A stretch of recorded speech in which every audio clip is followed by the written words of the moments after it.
Simulado 61 de legislação de trânsito para você que nos acompanha aqui no canal Sala de Trânsito. Vamos para mais uma questão, que é a questão de número 206.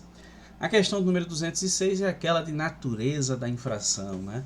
É a seguinte, ó, conduzir veículos sem os documentos de porte obrigatório referidos no CTB é infração. Aqui é o seguinte, olha, são vários os documentos de porte obrigatório previstos no CTB. Inclusive essa infração, ela está prevista aqui no artigo 232 do CTB, tá certo? Para você ter ideia, na ficha de fiscalização dessa infração no Manual Brasileiro de Fiscalização de Trânsito, nós temos uma relação com vários documentos que são considerados de porte obrigatório.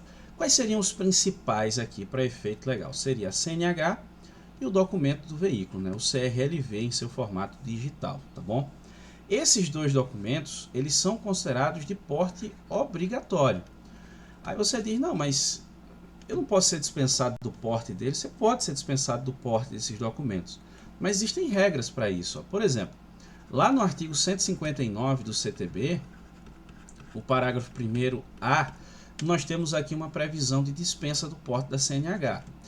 E no artigo 133 do CTB, especificamente em seu parágrafo único, nós temos aqui uma hipótese de dispensa do porte do CRLV. Em ambos os casos, depende de consulta por parte do agente da autoridade de trânsito ao sistema informatizado do órgão para verificar se aquele condutor ele é devidamente habilitado e se o veículo está regularmente licenciado. O condutor está regularmente habilitado, o veículo está devidamente licenciado, então se o condutor não estiver portando um desses documentos, haveria a dispensa do porte. Mas vamos imaginar que você deixou de portar um desses dois documentos e o agente não dispõe de meios de consulta ao sistema informatizado do órgão. Então aí caracterizou essa infração do artigo 232 do CTB, que é uma infração de natureza leve, não tem registro de pontos por força do artigo 259 do CTB lá em seu parágrafo 4º. A multa custa R$ 88,38 e ainda ocorre a retenção do veículo até a apresentação do documento, que é a regularização da situação. Então, por ser infração de natureza leve, resposta correta, letra D. Vamos para a questão do número 207, que é a seguinte aqui, olha. O órgão responsável deverá, eu gosto que eu tenha essas expressões, a gente ficar atento aqui, ó, publicar anualmente na Rede Mundial de Computadores e Internet dados sobre a receita arrecadada com a cobrança de multa de trânsito e sua destinação, né? Isso aqui, gente, consta no Código de Trânsito Brasileiro, lá no artigo 320, especificamente em seu parágrafo 2º. Houve uma inclusão dessa informação em 2016 pela Lei 13.281. Pode parecer estranho até, né? Porque a gente não vê ou fica com a sensação de não ter essa informação de forma clara. E assim, o órgão de trânsito da sua cidade, ele realmente publica essas informações na internet anualmente, assim como a lei determina? Você pode pedir isso, né? Até porque esse é um dos princípios que regem a administração pública, que é o princípio da publicidade.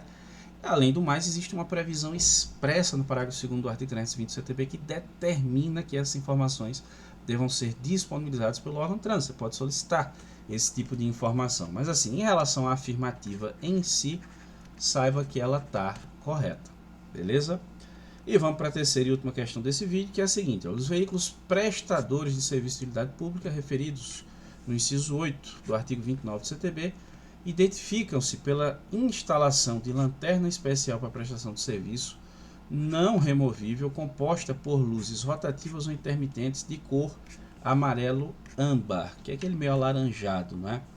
Olha, gente, esses veículos aí, eles estão elencados, né? Diferentemente dos veículos de emergência, é interessante de início você não confundir veículo prestador de serviço de utilidade pública com veículo de emergência. Os veículos de emergência também estão nesse artigo 29, mas no inciso 7. Aqui a gente está falando dos veículos prestadores de serviço de utilidade pública que estão no inciso 8 do artigo 29. Eles não estão elencados nesse inciso, tá certo? Eles estão elencados em uma resolução do CONTRAN, que é essa aqui, ó, resolução número 970 de 2022 do CONTRAN. Você que estuda a resolução, talvez até esteja estranhando, né, o fato disso estar na resolução 970, que é uma resolução que trata da questão de luzes nos veículos, né? Só que essa questão envolvendo veículos prestadores de serviço de utilidade pública constava lá na resolução 268 de 2008, que foi revogada, e hoje a resolução 970 trata do tema. Já que nós estamos falando justamente de luzes, então as informações sobre os veículos prestadores de serviço de utilidade pública, inclusive quais são os veículos prestadores de serviço de utilidade pública, eles vão constar justamente nessa resolução de número 970 do CONTRAN. Então, quais são esses veículos? Aqueles veículos que cuidam de rede de energia elétrica, de água e esgoto, de telecomunicações, tá certo?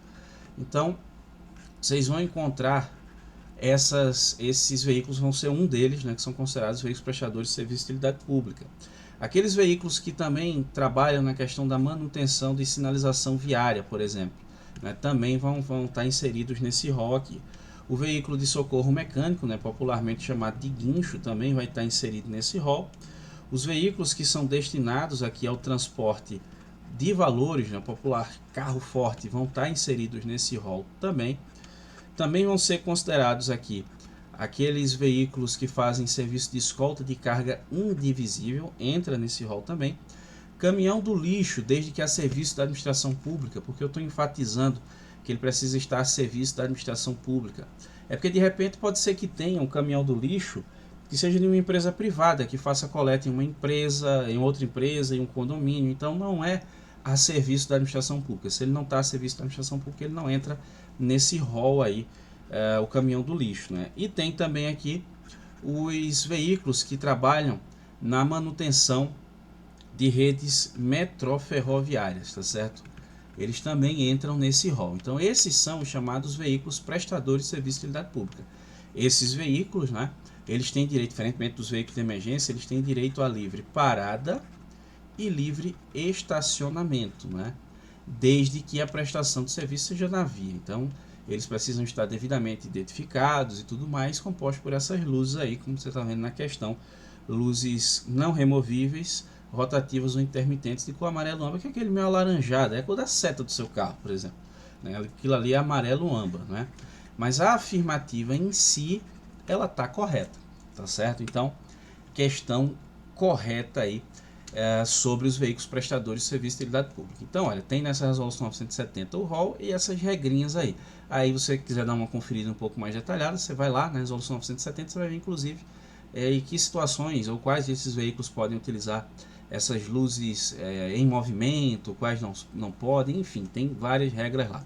Enfim, terminado aí mais um simulado 61 de legislação de trânsito, mais 3 questões, aí eu quero saber quantas você acertou, aí você deixa aí nos comentários.